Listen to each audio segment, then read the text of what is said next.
ప్రభునామమున మీ అందరికీ వందనాలు. ఈరోజు దేవుని యొక్క వాక్యము వాగ్దానము, నేనెప్పుడు బలహీనుడును అప్పుడే బలవంతుడను. 2 కొరింథీయులకు రాసిన పత్రిక 12:10. ప్రియ దేవుని బిడ్డలారా, ఈ వాక్యం మన బలహీనతలో దేవుని శక్తి ఎలా పనిచేస్తుందో తెలియజేస్తుంది. నీ బలహీనత దేవునికి అడ్డంకి కాదు. కష్టంలో కూడా ఆయన నీకు శక్తినిస్తాడు. నీవు తక్కువగా అనిపించినప్పుడు దేవుడు నిన్ను బలపరుస్తాడు. దేవుడు కృప బలహీనతను కూడా విజయంగా మార్చగలదు. అపోస్తలుడైన పౌలు గారు చెబుతున్నారు, నేను ఎప్పుడు బలహీనున్నో ఆ బలహీనతలో దేవుని శక్తి నాలో పనిచేస్తూ ఉంది. దేవుని కృప బలహీనతను కూడా విజయంగా మారుస్తుంది అంటున్నారు.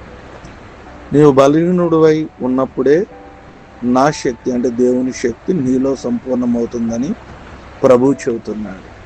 ప్రియ దేవుని బిడ్డలారా, మనం బలహీనంగా ఉన్నప్పుడు బలమైనటువంటి దేవుని శక్తి మీద ఆధారపడినప్పుడు దేవుడు బలమైనటువంటి శక్తిని మనకు అనుగ్రహిస్తాడు. అప్పుడు మనం బలవంతులుగా ఉంటాం.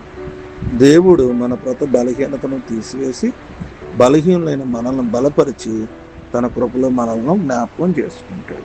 కాబట్టి బలహీన సమయంలో దేవుని శక్తి మీద ఆధారపడి బలాన్ని పొందుకుని ముందుకు వెళ్ళాలి. కొద్ది మాటలు దేవుడు మన వెనుకల్లో దీవించును గాక. ఆమె తల్ల వంచుకుందాం, కళ్ళు మూసుకుందాం. మహోన్నతుడా, ప్రేమ కలిగిన దేవా, మీ స్తోత్రాలు. మీ ఘనమైన నామాన్ని బట్టి వందనాలు తెలియజేస్తా ఉన్నాను. రాత్రంతా కాచి మరొక శ్రేష్టమైన దినాన్ని ఇచ్చారు. వేకుని లేచి మిమ్మల్ని ఆరాధించే ధన్యత భాగ్యం మాకు దయచేయమని ప్రార్థన చేస్తాం. వాక్యం ద్వారా మాతో సూటిగా మీరు మాట్లాడినందుకు మీ స్తోత్రాలు. అయినా వాక్యపు వెలుగులో మమ్మల్ని దర్శించినందుకు మీకు వందనాలు తెలియజేస్తూ ఉన్నాను. ప్రభువానైనా ఈ దినపు పుట్టినరోజులు, వివాహ దినాలు, నేను అనారోగ్యాలు, ఆర్థిక సమస్యలు, నేను భారము, బలహీనతలు ఏమేమి ఉన్నాయో వాటన్నిటినీ జ్ఞాపకం చేసుకోమని కోరుకుంటున్నాను. ఈ దినమంతా కూడా మమ్మల్ని కాచి కాపాడి సంరక్షించమని, మీ దీవెనలతో మమ్మల్ని నింపమని ప్రార్థన విజ్ఞాపన చేస్తుంది. నైనా ఈ దినపు వాతావరణ పరిస్థితులను జ్ఞాపకం చేసుకుని, ప్రయాణాలను జ్ఞాపకం చేసుకుని, పనిపాటల్లో తోడుకుని, కుటుంబ అవసరాల అక్కర్తలు తెచ్చండి. ఈ దినదీమలతో మమ్మల్ని, మా కుటుంబాలను జ్ఞాపకం చేసుకోమని మీ సహాయం దయచేయండి.